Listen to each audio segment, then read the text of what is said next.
l'opportunité, le privilège que c'est mon épouse qui va apporter la parole ce matin. C'est juste avant toute chose. Est-ce qu'on a des nouveaux dans la salle? Je sais que ça a été posé ce matin, mais pas tout le monde était arrivé là. On a des nouveaux, des visiteurs parmi nous? OK, soyez le bienvenu. Vous venez de Trois-Rivières? De Trois-Rivières? OK, bienvenue en tout cas. Ah, pas une nouvelle. Ah, je vois des doigts. Ah, il y a les parents de... OK, pouvez-vous lever là? Tous les quatre. Vous allez vous lever tous les quatre. Victoria et Leandro.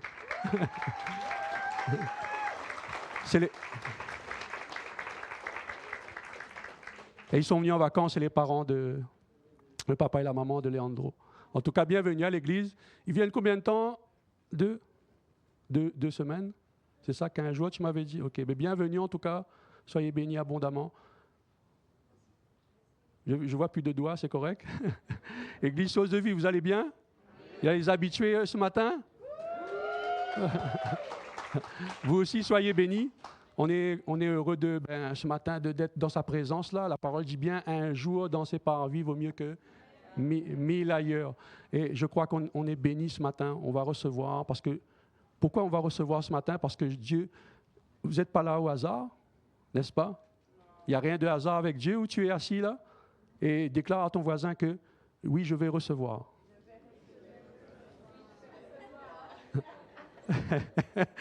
Parce que je suis la bonne terre. Je suis la bonne terre. Ce matin, j'aimerais juste une parenthèse. On ne regarde pas, on le dit souvent à l'église Source de Vie, il y a mon épouse ou notre sœur qui enseigne, ou mon épouse aussi qui porte la parole. Juste une chose, on ne regarde pas l'enveloppe. Quand vous venez, vous attendez. Il y a une époque de cela, quand on était au collège, là, on attendait la bourse du gouvernement. Et c'est le facteur qui emmenait ça. Maintenant, ça ne se fait plus. Hein. Mais nous, on attendait ça avec impatience. Vous savez, on est jeunes, on est au collège, 15, je ne sais plus, 14 ans, là, et on attend cette bonne nouvelle, cet argent-là. On est jeunes, là. Et figurez-vous, quand on voyait le facteur arriver, là, pour nous, c'était « Waouh! Ouais, la bourse est arrivée! » C'était comme ça dans le quartier, hein, tous les jeunes. Hein. La bourse est arrivée, la bourse est arrivée.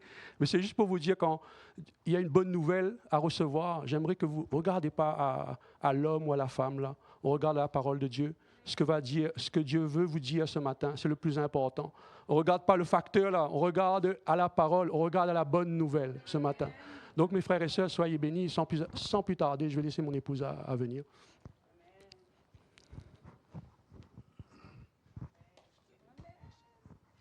Amen. Gloire à Dieu. Alléluia. Ça fait un moment que je n'étais pas là, emmener un message. C'est toujours un privilège. Vous me voyez tantôt à la louange, tantôt ici. Ça faisait un petit moment que je n'avais pas emmené un message, mais gloire à Dieu, c'est toujours un privilège pour moi. C'est toujours un honneur que Dieu me choisit comme canal, qui me dise, voilà, c'est ton tour, allez, c'est à toi. C'est toujours un privilège parce que comme j'aime la parole de Dieu, j'aime me balader dans la parole de Dieu, de demander au Seigneur, qu'est-ce que tu veux emmener à chaque fois? J'aime ça. Et quand il me remplit dans la semaine ou les semaines d'avant, j'écris, puis je dis, Seigneur, là, il va me falloir plus d'une heure, de 40 minutes, si tu veux que j'emmène tout ça. Donc, merci Seigneur. Il arrive à chaque fois à me donner l'essentiel pour son Église. Donc, je rends gloire à Dieu déjà pour la louange. Merci Seigneur. Yeshua, le commencement et la fin. On a chanté tantôt Kadosh, Kadosh, Kadosh. Pour ceux qui ne savent pas, c'est le saint, le véritable. C'est Jésus, nous t'adorons.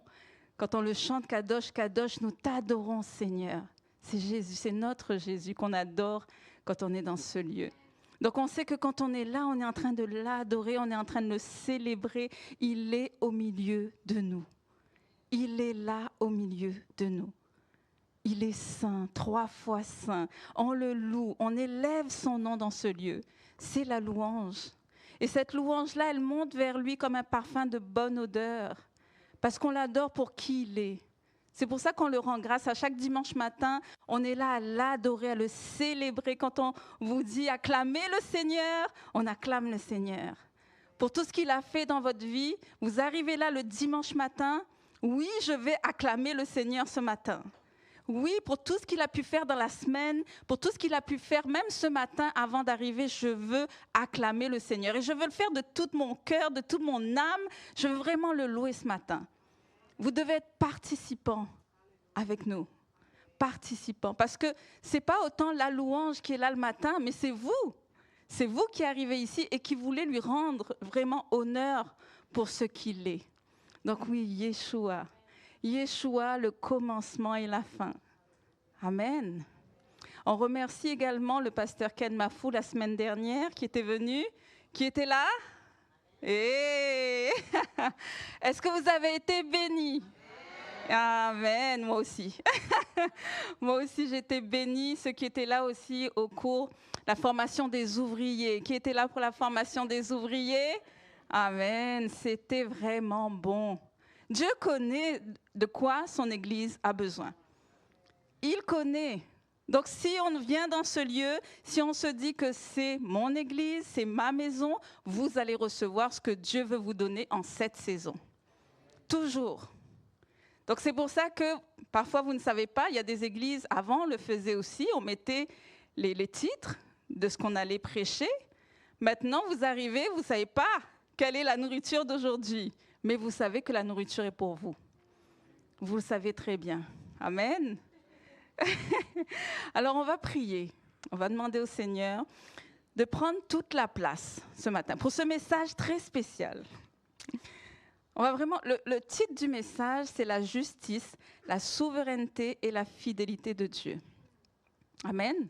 Le Seigneur nous donne tantôt telle nourriture, mais c'est parce que l'Évangile est tellement rempli de nourriture, qu'on doit, au fur et à mesure, tout prendre. Par moment, on va nous prêcher telle ou telle chose, par moment, on va nous prêcher autre chose, mais c'est parce qu'on a besoin de toutes sortes de nourriture pour pouvoir grandir, maturer dans la parole de Dieu, pour pouvoir grandir de notre croissance spirituelle. Donc, c'est pour ça que le Seigneur, il donne tout est vaste dans l'Évangile. Amen. Donc, on va se préparer ce matin à recevoir la parole que Dieu veut donner. Que vraiment, le Saint-Esprit confirme la parole qui est relâchée ce matin, qu'il la confirme dans vos cœurs. Que vous la recevez vraiment, comme dit mon mari, dans la bonne terre. Vous êtes la bonne terre ce matin. Et vous voulez recevoir la parole que Dieu donne aujourd'hui. Amen. Donc, merci Seigneur. Merci pour ta parole, Seigneur Jésus. Merci parce que nous savons qu'en rentrant dans ce lieu, Seigneur, chaque personne qui est là ce matin, Seigneur, ce n'est pas un hasard. Tu les as appelés dans ce lieu. Seigneur, on a parlé de ta souveraineté. On a parlé de ta souveraineté. Tu as déjà vu chaque personne qui devait être là ce matin, Seigneur. Alors je te rends grâce, Seigneur, parce que la parole qui va être relâchée, Seigneur, vont tomber dans la bonne terre. Saint-Esprit, confirme ta parole ce matin, Saint-Esprit, dans les cœurs. Que ta parole ce matin transforme les vies, Seigneur. Et que si certaines personnes étaient en train de stagner, Seigneur, que tu leur donnes un feu nouveau. Un feu nouveau à travers ta parole. Que ceux qui sont en train de dormir, Seigneur, qu'ils soient réveillés ce matin par ta parole, Seigneur Jésus. Parce que ta parole est créative et ta parole transforme les vies. Merci, Seigneur, que de ma bouche, il ne sort aucune parole qui vient de ma chair, Seigneur. Parce qu'il n'y a rien de bon dans la chair, mais uniquement ton Saint-Esprit, Seigneur. Inspiré de toi, Saint-Esprit, pour ta gloire. C'est en ton nom suprême que j'ai prié, Seigneur. Amen. Amen. Alors, la justice, la souveraineté et la fidélité de Dieu. On va se promener dans le livre d'Habakkuk. C'est sûr que ce n'est pas un livre que j'ai l'habitude de lire. Il y a certaines paroles que je prends, justement, qu'on retient, qu'on arrive à retenir de ce prophète. Donc, il y a certaines paroles qu'on peut retenir, mais là, je suis restée pendant un moment dans ce livre. Le Seigneur m'a emmenée là, mais je suis restée dans le livre d'Habakkuk. Si on regarde ce livre, on voit qu'il y a des similitudes avec ce qu'on vit actuellement. Beaucoup de similitudes avec ce que nous vivons actuellement. Vous voyez, dans ce monde aujourd'hui, tout le monde voit ce qui se passe. Amen. Est-ce que vous voyez comme moi, là, où vous entendez ce qui se passe autour de nous? Est-ce que vous voyez si c'est joyeux, si c'est des choses, des belles choses? Oui, ensemble, là, dans l'église, là, oui, on vit des miracles, on vit vraiment la gloire de Dieu, on loue ensemble le Seigneur, mais à l'extérieur. On entend souvent, et je pense que vous êtes d'accord avec moi, que les choses sont mauvaises. Les temps sont de plus en plus mauvais. Les gens deviennent de plus en plus mauvais. Tout autour de nous, il y a la guerre en Israël. Vous entendez toutes ces choses et on ne peut pas se dire qu'on reste dans notre cocon et qu'on n'écoute pas ce qui se passe à l'extérieur. C'est impossible. En tant qu'enfant de Dieu, quand on entend ces choses, les guerres, la politique, la corruption, toutes ces choses qui se passent, l'économie, on ne peut pas se dire, on est comme dans une bulle et on ne prie pas. On reste de même, on écoute juste, ça nous passe là et ça ressort là. C'est impossible, en tant qu'enfant de Dieu, de rester insensible avec tout ce qui se passe autour de nous. C'est impossible. Alors, le prophète Habakkuk était comme nous. Il avait à cœur le peuple, la nation de le Juda, là, il avait vraiment à cœur. Il était au milieu de Juda et il voyait toutes ces choses. Il était vraiment dans un temps comme celui-ci, où il se passait exactement la même chose. Habakkuk se déroule à une époque où la morale de Juda était profondément détériorée, où le peuple avait complètement oublié les enseignements de Dieu. La nation était confrontée à une crise spirituelle et politique. Il était un homme qui était particulièrement préoccupé par l'état de son peuple. Il n'arrivait pas à être au milieu de ce peuple de Dieu qui a laissé tous les commandements de Dieu et qui s'est tourné vers toutes ces choses mauvaises. Et il voyait ça, imaginez-vous, nous aujourd'hui, c'est la même chose. On est là, hommes ou femmes de Dieu, on prie, on est ensemble dans l'église de Christ, on prie, puis on entend encore plein de choses. Et on a l'impression que le mal domine. On a cette impression qu'autour de nous, en dehors de notre petit groupe d'église, le mal domine en dehors. Mais qu'est-ce qui se passe? Et on se dit, Seigneur, mais il y a des choses qu'on ne comprend pas. On est là avec nos intercesseurs le mercredi, puis on prie. Les intercesseurs qui sont là le mercredi, levez les mains. Amen.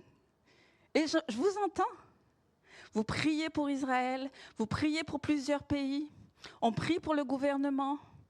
On prie pour toutes ces choses. Puis on voit qu'il n'y a pas d'amélioration. On se dit, Seigneur. Alors dans le livre d'Habakkuk, vous allez voir qu'il était comme nous, exactement comme nous. On va lire déjà dans Habakkuk 1, 2 à 4. 1, 2 à 4. Il a eu une conversation avec Dieu. C'est ce qui se passe. À un moment donné, quand il se passe ce genre de choses, au lieu d'aller voir un tel, et tu as vu ça, non, va voir Dieu. Va voir Dieu.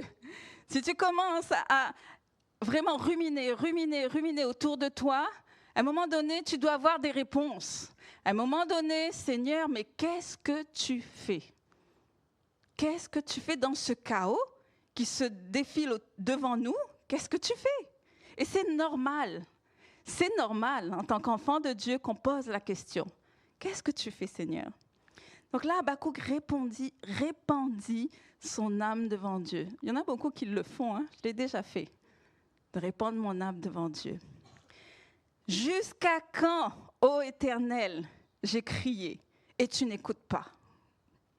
J'ai crié vers toi à la violence et tu ne secours pas. Pourquoi me fais-tu voir l'iniquité et contemples-tu l'injustice? Pourquoi l'oppression et la violence sont-elles devant moi? Il y a des querelles et la discorde s'élève. Aussi la loi n'a point de vie, la justice n'a point de force, car le méchant triomphe du juste et l'on rend des jugements iniques.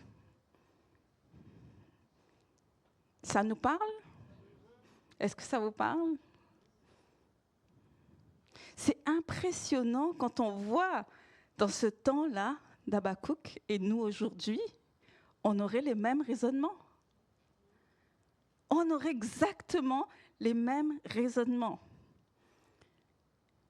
Des jugements iniques.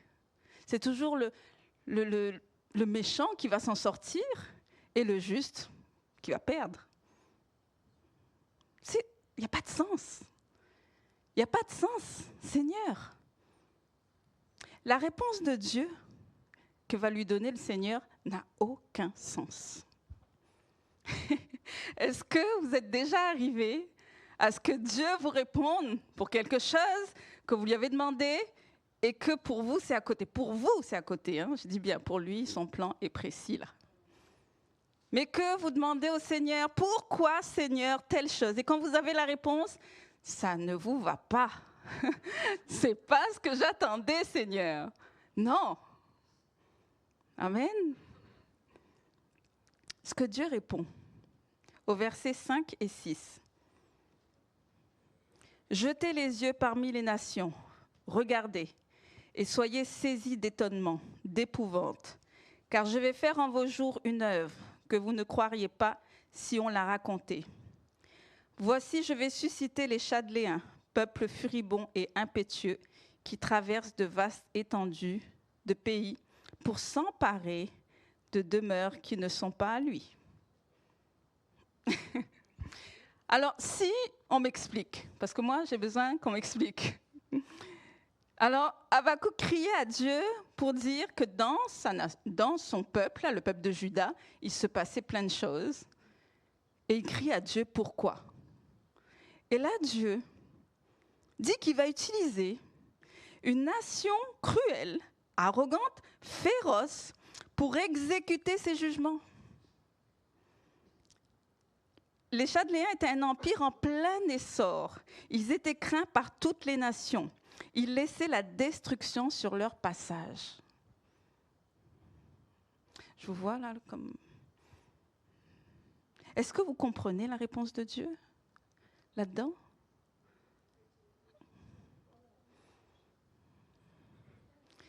C'est difficile, hein? Seigneur, je pense que je vais vraiment demander au Saint-Esprit de vous révéler des choses à travers ce livre, de ce qu'on vit présentement. Vraiment. Demandez au Saint-Esprit, à travers sa parole, de vous révéler les profondeurs. Je ne vais pas m'avancer réellement, mais je prie. Et j'ai prié avant, et j'ai prié hier, et j'ai prié avant-hier, que le Saint-Esprit vous révèle certaines choses dans ce livre. Amen. Donc là, le Seigneur lui répond qu'il va envoyer cette nation, ce peuple-là, vraiment, un empire en plein essor pour la destruction. Alors qu'on se disait, Seigneur, on pensait que tu allais faire de telle façon. Moi, je pensais, Seigneur, que tu allais faire de telle façon. C'est ce qui se passe aussi dans nos vies. On prie pour quelque chose, puis il nous répond d'une autre façon. On sait que Dieu est souverain. Est-ce que là, on se dit encore, tu es souverain, Seigneur? À ce moment-là, Habakkuk, qu'est-ce qu'il se dit? Ah, Seigneur, tu es souverain, ok, d'accord, j'ai compris. Non, non, il n'a pas tout de suite dit, j'ai compris, Seigneur, c'est bon, ok, d'accord, oui. Non, non, non, qu'est-ce qu'il a fait?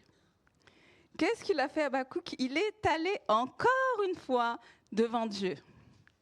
Il est allé encore chercher, consulter le Seigneur, parce que cette réponse-là ne lui allait pas.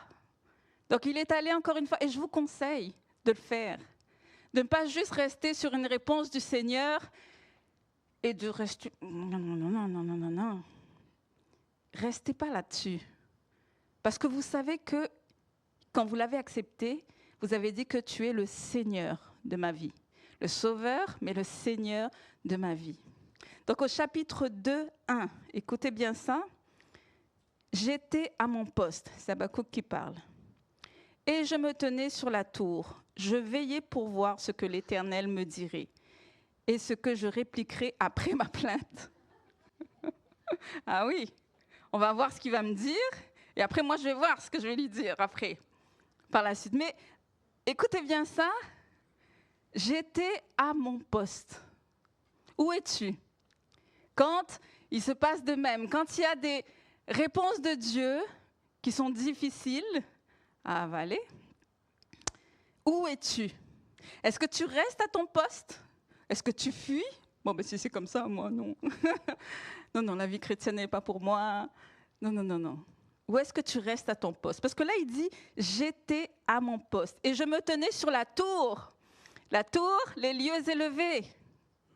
Je me tenais sur la tour. Va dans ta chambre haute. Va converser avec Dieu. Va consulter l'Éternel. Quand il se passe ce genre de choses, va consulter l'Éternel. Donc il dit qu'il se tenait sur la tour et il veillait. Veillez et priez. Veillez et priez. On le dit constamment. Veillez et priez parce que les jours sont mauvais. Veillez et priez. Amen. La réponse de Dieu. Oh. Versets 2 à 4. Réponse de Dieu, toujours au chapitre 2. L'Éternel m'adressa la parole et il dit, écris la prophétie. Grave-la sur des tables afin qu'on la lise couramment. Au verset 3, car c'est une prophétie dont le temps est déjà fixé. Elle marche vers son terme et elle ne mentira pas. Si elle tarde, attends-la, car elle s'accomplira certainement. Voici son âme s'est enflée, elle n'est pas droite en lui, mais le juste vivra par la foi. Hey! Alléluia, là je vous retrouve. Là je vous retrouve, mais le juste vivra par la foi. Alors, Dieu nous dit là-dedans, c'est une prophétie dont le temps est déjà fixé. C'est fixé là. Dieu nous dit que le compte à rebours est déjà lancé. Tu auras beau, merci Seigneur, tu peux prier, oui, il attend que son Église prie, il attend que son Église se lève, mais c'est déjà fixé. La prophétie est déjà fixée. Amen.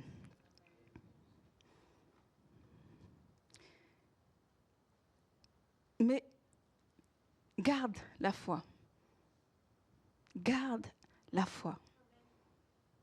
Peu importe ce que tu vas entendre dans les jours qui vont arriver, dans les semaines, les mois qui vont arriver, garde la foi. Garde la foi. Justement, quand on est ensemble dans ce lieu, quand on prie ensemble, quand on élève le nom de Jésus, tu bâtis ta foi là. Tu fortifies ta foi. Le Seigneur nous a dit de veiller et prier. Donc on reste ensemble, on prie ensemble, on s'exhorte ensemble, on lit la parole. Mais nous devons être conscients de ce qui se passe. Nous devons être conscients qu'actuellement, le compte à rebours de Dieu est déjà lancé. Amen. Et nous devons être attentifs à travers la parole de Dieu, parce que la parole de Dieu, il y a toutes les prophéties dedans. Vous cherchez une prophétie ? Vous n'avez pas besoin de courir, aller voir tel ou tel prophète. Vous avez tout dans la parole de Dieu. La parole de Dieu est extrêmement vaste. Et le Saint-Esprit va vous éclairer. Il va le faire. Parce que le Seigneur nous dit, si tu me cherches de tout ton cœur, je me ferai trouver par celui qui me cherche. Habakkuk l'a cherché de tout son cœur. Vous imaginez là sur une tour? Je t'attends là.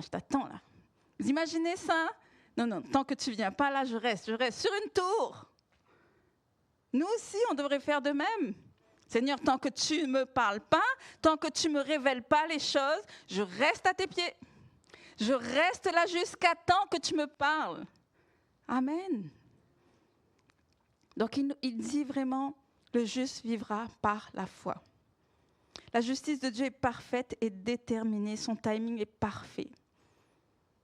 Et là, Dieu va parler avec Habakkuk en lui disant que ce qui va se passer, ce jugement qui arrive, n'est pas uniquement pour ceux qui se sont détournés de lui, dans Juda, mais également pour les Chaldéens. Ils ne savent pas. Ils arrivent en armée nombreuse, ils arrivent pour vraiment s'emparer de Juda, Mais Dieu, dans sa souveraineté, se dit que en même temps, le jugement sera pour eux. Également, pour les Chaldéens, qui croient venir s'emparer de Juda, mais le jugement sera pour eux également. Voyez comment Dieu, dans sa souveraineté, dans sa justice, ne fait pas les choses comme nous penserons. Non. Il fait les choses qui sont déjà déterminées à l'avance, bien à l'avance. Mais nous devons être conscients de ce qu'il est en train de faire. Il ne va pas nous révéler toutes les choses. Mais si nous cherchons dans sa parole, oui, le Saint-Esprit va comme enlever un voile qui est là. Amen. Donc il dit les malheurs qui vont arriver. Et là encore, quand j'ai lu vraiment tous ces 5 malheurs, je me suis dit, Seigneur, on vit la même chose en ce moment. On vit l'éternel. On l'a chanté tout à l'heure, Yeshua, le commencement et la fin. D'âge en âge, tu es le même et tu règnes éternellement. Yeshua, le commencement et la fin. D'âge en âge, tu es le même et tu règnes éternellement. Le premier malheur, c'est pour les cupides et les avares. Il dit au verset 6, « Malheur à celui qui accumule ce qui n'est pas à lui. Jusqu'à quand? Malheur à celui qui manque le fardeau de ses dettes. Il exploite les autres pour lui-même. Malheur à lui. Parce que tu as pillé beaucoup de nations. Tout le reste des peuples te pillera. Car tu as répandu le sang des hommes. Tu as commis des violences dans le pays contre la ville et tous ses habitants. » Et c'est ce qu'on entend en ce moment. Il s'est passé la même chose. Le deuxième, malheur à ceux qui construisent leur maison dans l'injustice et le sang versé. Malheur à celui qui bâtit sa maison avec un gain illicite, qui construit sa maison en hauteur afin d'échapper au danger, qui croit pouvoir s'échapper au danger. Violence et destruction. Malheur à celui qui bâtit une ville avec le sang et fonde une ville avec l'iniquité. Toute œuvre construite sur la base de la violence sera détruite. Et il ne reste pas Dieu. Il ne répond pas aux questions. Quand on voit ce qui se passe autour de nous et qu'on se dit « Seigneur, Seigneur, Seigneur, Seigneur, tu ne bouges pas, Seigneur, qu'est-ce que tu fais ?» Il dit « Malheur à ceux qui font des abus. » Vous allez lire, moi-même j'ai lu, c'est au verset 15.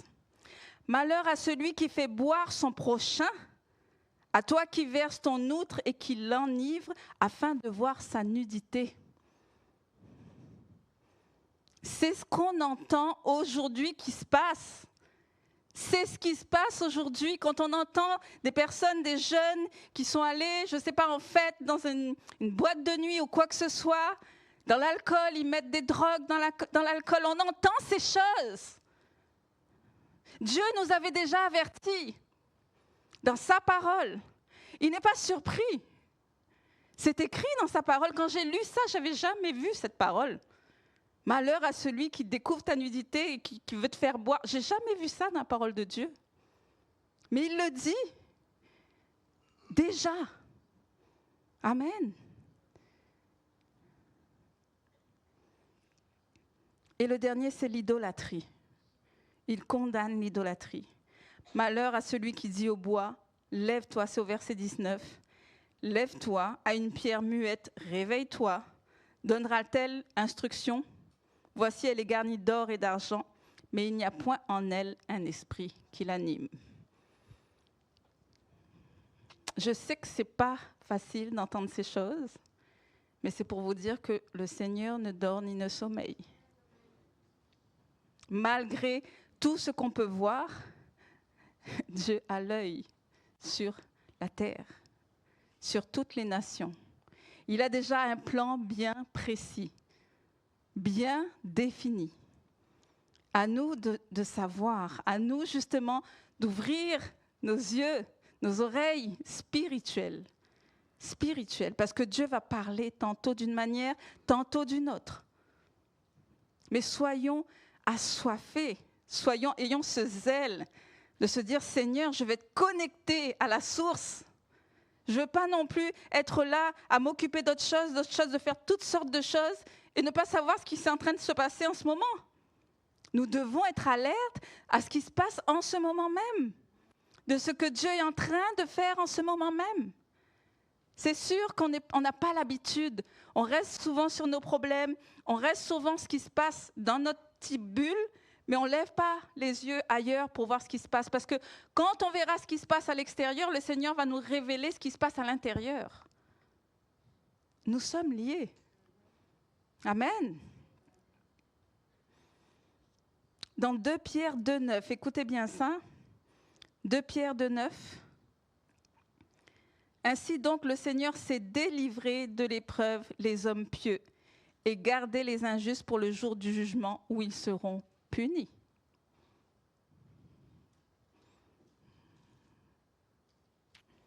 Mais il y a une promesse pour nous. Il y a une promesse pour son Église. Il y a une promesse pour ceux qui lui appartiennent. À travers tout ça, à travers tout ce que la parole vient de relâcher ce matin, il y a une promesse qui est là. À travers toutes ces choses qui vont arriver dans Habakkuk, je dis bien, on parle de ça, le Seigneur dit, « L'Éternel est dans son saint temple, que toute la terre fasse silence devant lui. » Chapitre 2, verset 20. « L'Éternel est dans son saint temple. » Que toute la terre fasse silence devant lui. Il règne. L'Éternel règne. Amen. Au verset 14, il dit, malgré tout ce qui va se passer, car la terre sera remplie de la connaissance de la gloire de l'Éternel, comme le fond de la mer par les eaux qui le couvrent. À travers tout ce qui va se passer, la terre sera remplie de la gloire de l'Éternel. Est-ce que nous avons hâte? Remplie de la gloire. Il dit comme les eaux, le fond de la mer est couvert par les eaux. Parce que sur toute la surface de la terre, c'est couvert d'eau partout. Là. Je veux dire, donc ce qui veut dire que la connaissance de la gloire de l'Éternel sera connue partout. Toute la terre. Alléluia.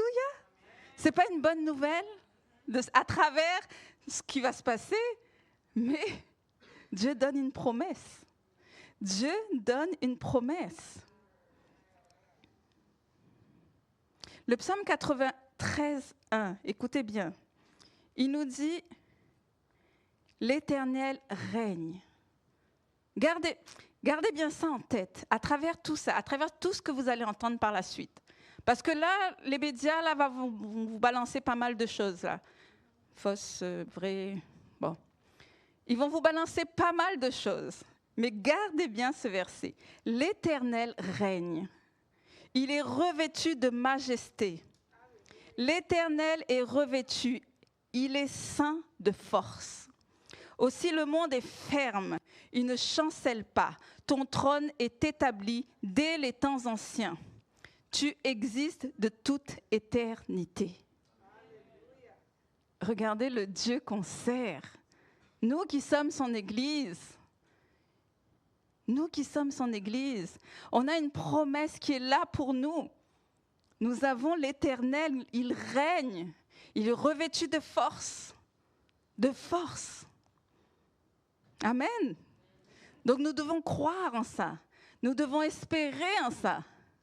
De se dire, Seigneur, on s'attache à toi. Malgré les vents contraires, il y a eu une prédication là-dessus sur les tempêtes, sur les vents contraires dans ta vie. Même dans ta vie, reste attaché à Dieu. Seigneur, tu es souverain sur toutes choses dans ma vie, Seigneur. Je continue de croire, je continue de m'attacher à toi. Je ne chancelle pas parce que je connais ta parole. Parce que je sais qui je sers. Je sais quel Dieu je sers. Amen. Nous devons vraiment avoir cette foi inébranlable qui nous dit non Seigneur, je ne chancellerai pas. Je ne chancellerai pas. Alléluia, Seigneur Jésus. Alors Habakkuk, après avoir entendu tout ça, vous imaginez bien, ça a été une conversation quand même, où il a dû se dire au début, il vient voir le Seigneur avec toutes sortes de questions. Il vient voir le Seigneur avec toutes ses complaintes, tout ce qu'il ne comprend pas, pourtant c'est le prophète de Dieu. Donc il vient à Dieu pour lui demander « Pourquoi tu ne bouges pas? Pourquoi tu ne fais rien ?» Le Seigneur lui donne une réponse qui ne lui plaît pas. Donc il repart voir le Seigneur. « Non Seigneur, là je t'attends, là non, il faut que tu m'expliques encore mieux. » Puis le Seigneur lui donne encore des révélations. Et petit à petit, cette conversation, petit à petit, arrive à bâtir la foi d'Habakkuk. En se disant, oui Seigneur, ok. Vous savez, quand on arrive à un stade, dans une épreuve qui est atroce, là, vraiment difficile, qu'on parle au Seigneur, qu'on parle avec le Seigneur, qu'on lui dit, Seigneur, voilà, moi, ça. Puis le Seigneur nous répond d'une telle manière, puis tu ne comprends pas certaines choses. Mais à un moment donné, tu ne peux rien changer, là. Tu vas juste dire à Dieu, Seigneur, ok, fais comme tu veux, mais je continue à croire en toi. Je continue à croire que tu es souverain. Je continue à croire en tes promesses. Tes promesses sont là, elles sont gravées. Elles sont gravées, ta parole est là. Donc je continue à croire, je continue à m'attacher à ce que tu as dit. À ce que tu as dit. Donc cette conversation est devenue vraiment quelque chose qui a fortifié la foi d'Habakkuk. Les questionnements, tous ces questionnements sont arrivés à ce que, ok Seigneur, je te fais confiance. Mais c'est comme toute chose.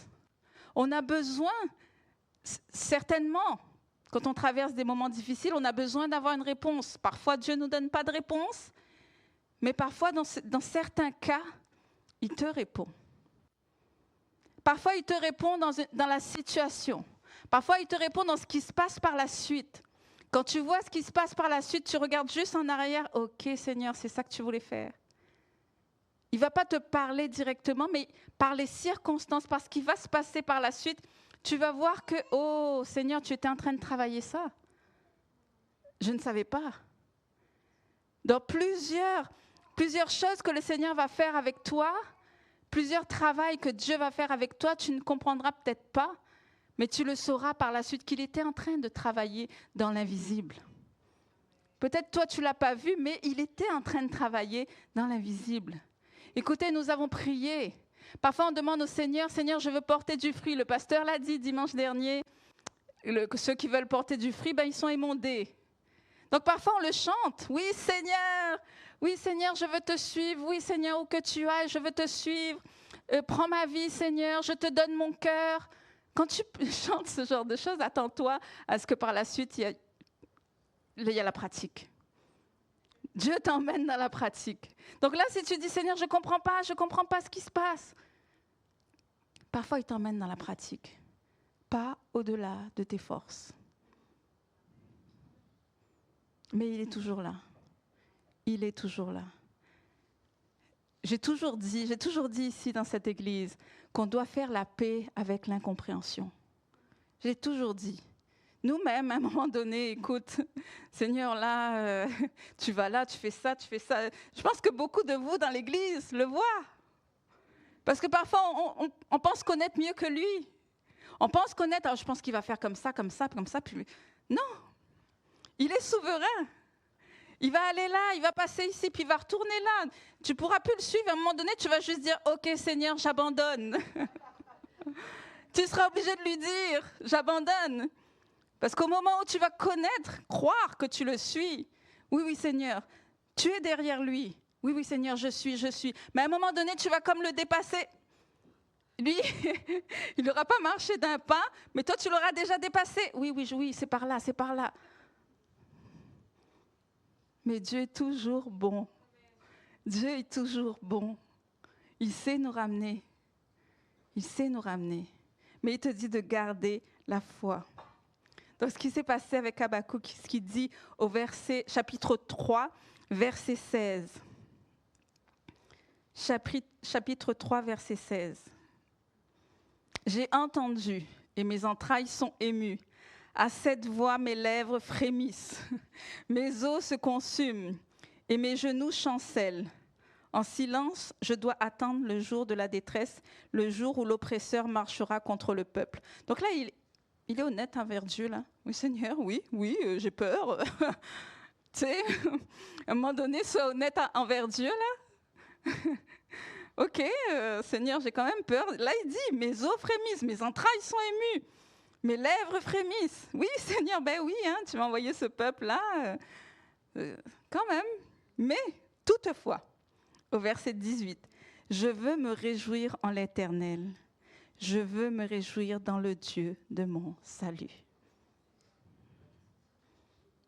Il décide lui-même de se réjouir. Il n'a pas dit, mais toutefois, Éternel, viens me rendre ma joie là. Viens me rendre ma joie. Non, toutefois, je veux me réjouir en l'Éternel. Au verset 19, il dit, « L'Éternel, le Seigneur est ma force. Il rend mes pieds semblables à ceux des biches. Il me fait marcher sur les lieux élevés. » Alléluia. Amen. Est-ce qu'on est arrivé à ce stade?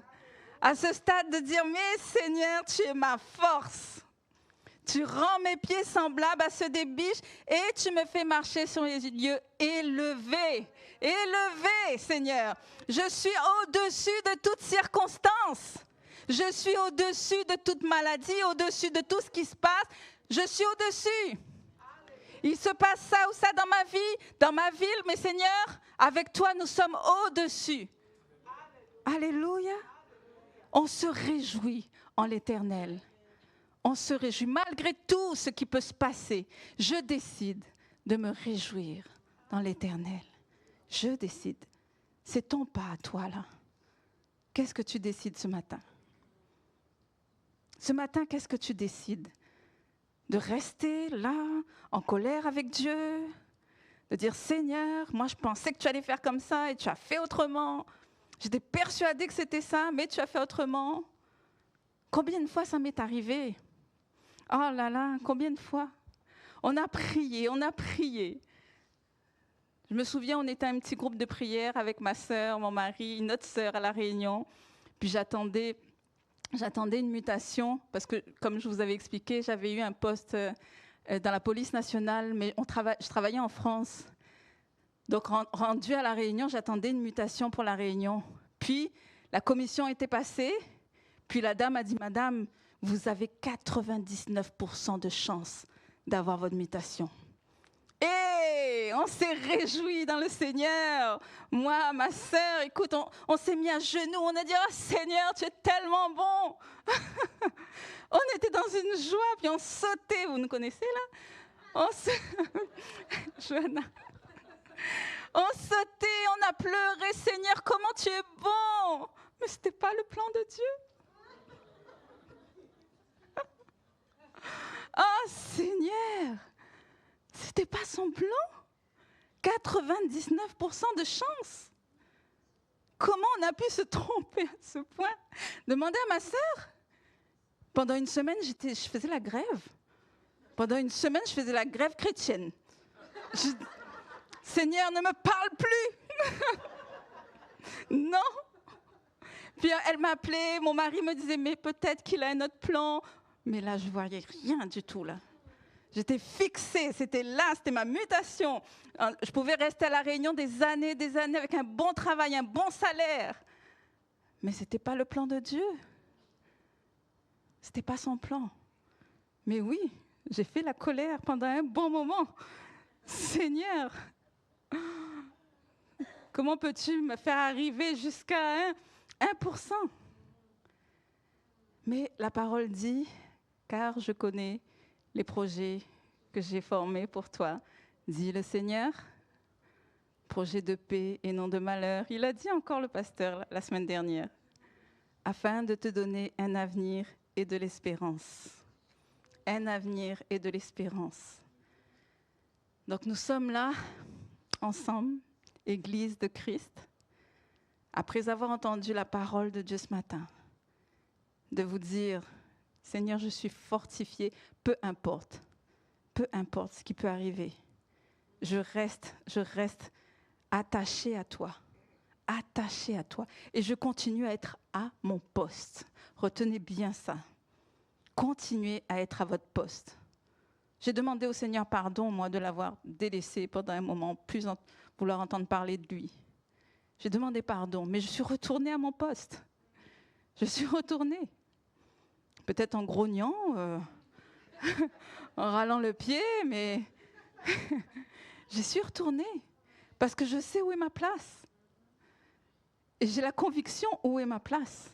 Où est ta place ce matin? Quel est ton poste ce matin pour ces temps qui arrivent? Est-ce que tu veilles? Est-ce que tu pries? Est-ce que tu es dans les lieux élevés? Est-ce que tu te réjouis en l'Éternel? La parole nous parle ce matin. Hein? Elle nous parle. Le Seigneur nous demande. Il vous pose la question ce matin. Où est ta place? Où est ton poste? Le Seigneur t'a promis qu'il viendra chercher les siens avant le grand jour de sa colère. Ceux qui sont couverts par le sang de l'agneau, qui marchent dans la lumière et qui gardent la foi jusqu'au bout, échapperont au grand jugement qui doit venir dans le monde. Apocalypse 3:10, c'est écrit, je n'invente rien. Apocalypse 3:10, parce que tu as gardé la parole de la persévérance en moi, je te garderai aussi à l'heure de la tentation qui va venir sur le monde entier pour éprouver les habitants de la terre. Je te garderai. Je te garderai. Je sais que ça peut être un message que ce matin vous vous dites non, c'est pas ça que je veux. Ça pourrait. Quelqu'un dans cette salle pourrait se dire non, moi je voulais pas entendre ça ce matin. Mais vous êtes comme un enfant, un bébé, que les parents vont ramener ce qu'il doit manger à son âge. Et non, je ne veux pas ça, je ne veux pas manger ça. Est-ce que nous sommes comme ça? Non, j'espère pas. Parce que les parents savent de quoi tu as besoin pour grandir. Ils savent de quoi tu as besoin. Ne va pas choisir. Ne va pas choisir. Si le Seigneur sait que tu as besoin de légumes aujourd'hui, il va te donner des légumes. Si tu as besoin d'un gros steak, il va te donner un gros steak. Si tu as besoin d'eau, il va te donner de l'eau. Il sait, mais tu dois prendre tout ce que le Seigneur te donne. Parce que c'est pour grandir avec lui. Et il ne veut pas que tu restes là sans que le voile soit enlevé. Amen. Parce qu'il attend de chacun de nous ici dans l'Église d'être utilisé pour sa gloire. Parce que quand il dit que la gloire sera remplie, la terre sera remplie de la gloire de Dieu, par l'Église, nous qui sommes là, nous avons un rôle important à jouer. Au-delà de l'Église locale, nous avons un rôle important à jouer. Ton témoignage envers les autres dans ton travail, ton témoignage avec tes collègues, ton témoignage avec tes amis, tu as un rôle important à jouer et tu dois annoncer la bonne nouvelle.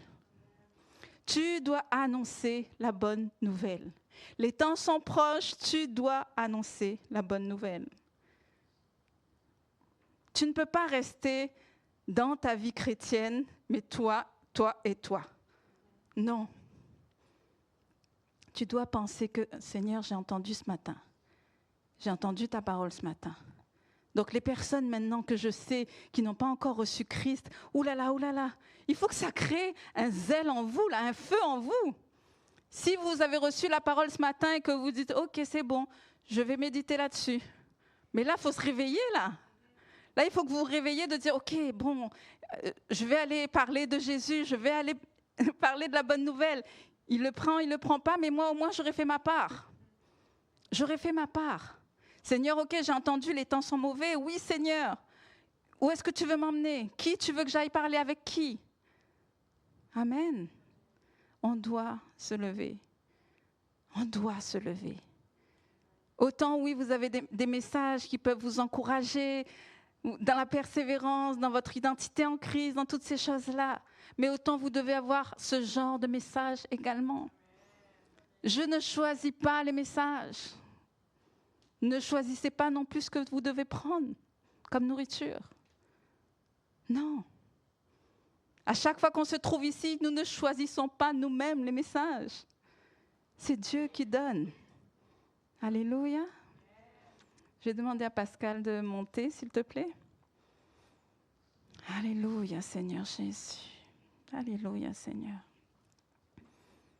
Alors, si on va aller là-dedans pour des personnes, si dans la salle, je dis bien, après ce message, si dans la salle, il y a des personnes qui n'ont pas encore donné leur vie à Jésus, qui n'ont pas encore fait cette prière, qui n'ont pas encore cette espérance du salut, on peut faire la prière ensemble, on va faire la prière ensemble. Est-ce que des personnes dans ce lieu n'ont pas encore donné leur vie à Jésus? Je vais vous demander juste de lever votre main, puis on va faire la prière ensemble.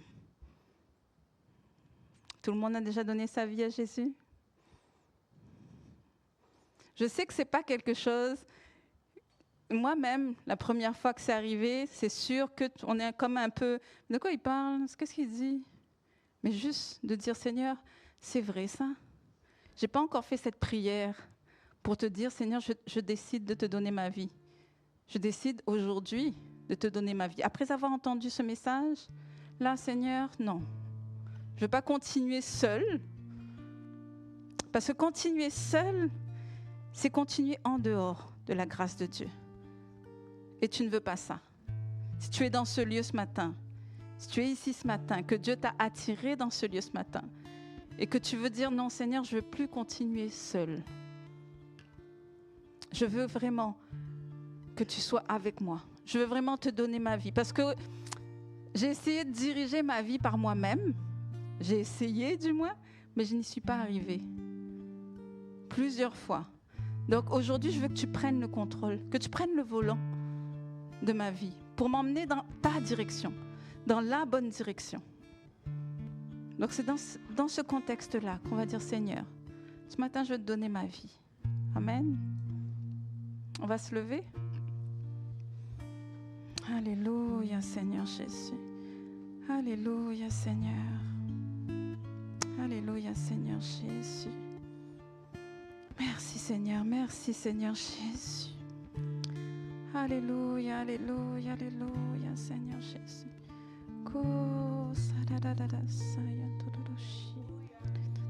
Oh Seigneur, justement pour les ou la personne qui n'a pas encore donné, tu vas répéter après moi. Je reconnais que je suis un pécheur et que j'ai besoin de ton pardon. Je crois, Seigneur, que tu es mort pour mes péchés et que Dieu t'a ressuscité des morts. Aujourd'hui, je t'invite dans ma vie comme mon Seigneur et mon Sauveur. Pardonne mes péchés, purifie mon cœur et remplis-moi de ton Esprit Saint. Seigneur, aide-moi à te suivre chaque jour et à vivre pour toi. Pour toi, Seigneur. Tu dis, Seigneur, si tu confesses de ta bouche le Seigneur Jésus et si tu crois dans ton cœur que Dieu l'a ressuscité des morts, tu seras sauvé. Alors, Seigneur, merci de m'avoir sauvé et de m'avoir donné la vie éternelle. Merci, Seigneur, pour ta grâce. Merci, Seigneur Jésus. Nous allons prier aussi pour ce matin, pour la parole qui a été relâchée. Que le Seigneur réellement, ce matin, vous réveille. Chacun d'entre vous, soyez réveillés. Soyez réveillés. Dieu ne tarde pas à l'accomplissement de sa promesse. Il ne tarde pas. On l'a déjà dit dans cette église. Le réveil est proche. Très proche.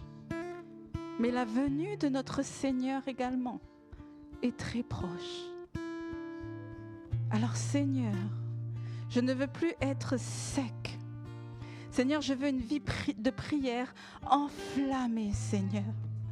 Enflammée, Seigneur. Change mes prières, Seigneur Jésus. Change mon temps de prière, Seigneur. Seigneur, je veux me trouver là, Seigneur, sur les lieux élevés, Seigneur, comme Habakkuk, Seigneur. À tes pieds, Seigneur, pour entendre, Seigneur, tes instructions. Tu as des instructions à donner à ton Église, Seigneur Jésus. Que ton Église, Seigneur, cultive cette présence, cette intimité avec toi, Seigneur Jésus. Parce que tu veux déverser, Seigneur. Les cieux sont ouverts sur ton Église présentement. Les cieux sont ouverts. Tu veux déverser ton onction, une onction fraîche, Seigneur. Pour ton armée qui va se lever dans cette fin des temps, Seigneur. Ton armée doit se lever, Seigneur Jésus. Prie pour que tu ne sois plus là à juste venir écouter la parole, mais la mettre en pratique. Que tu vas la mettre en pratique. Seigneur, et que chaque personne que je vais croiser maintenant, Seigneur, qui ne te connaît pas, Seigneur, je vais prier pour eux, Seigneur Jésus, pour qu'ils soient sauvés également avec moi, que je ne passe pas à côté de la grande mission, Seigneur Jésus, qui est la tienne, qui est ton cœur. Je te remercie pour ta fidélité envers ceux qui gardent ta parole et qui persévèrent jusqu'au bout, Seigneur. Seigneur, aide-moi à rester ferme, à tenir bon dans les épreuves et à demeurer dans l'obéissance. Même lorsque le monde est secoué, tu as promis de garder ceux qui persévèrent à l'heure de l'épreuve. Et aujourd'hui, je m'accroche à cette promesse, Seigneur. Garde-moi, Seigneur, lorsque des temps de tentation ou d'épreuve ou de tribulation viendront sur le monde. Fortifie ma foi pour que je ne chancelle pas, Seigneur Jésus. Remplis-moi de ton esprit afin que je reste éveillé dans la prière, dans la sanctification, dans l'amour. Attendons ton retour, Seigneur, avec un cœur pur et rempli d'espérance, Seigneur Jésus. Alléluia, Seigneur Jésus. Tu es Yeshua. Tu es Yeshua, Seigneur. Tu es le commencement et la fin, Seigneur Jésus. Tu es Yeshua. Alléluia, Seigneur Jésus. Alléluia. Alléluia.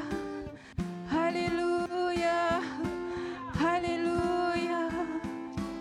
Oh Seigneur, on va chanter Yeshua ensemble. Je vais demander à l'équipe. Alléluia, Seigneur Jésus. On va chanter Yeshua.